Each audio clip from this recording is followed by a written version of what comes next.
आपका तरीका गलत था। हमारा तरीका गलत था, हमें फांसी दीजिए ना भाई। अगर हम गलत हैं, आपके मीटिंग में घुस के कड़वा सवाल पूछ दिए तो हमको फांसी दीजिए। ये देखिए,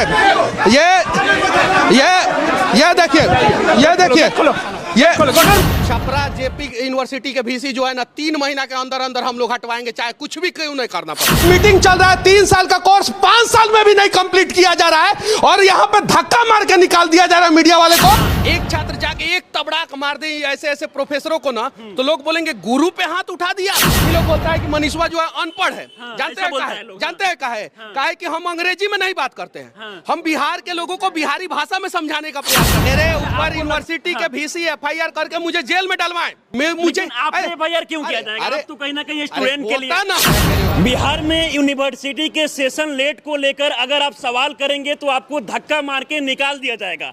अभी हमारे साथ वही मनीष का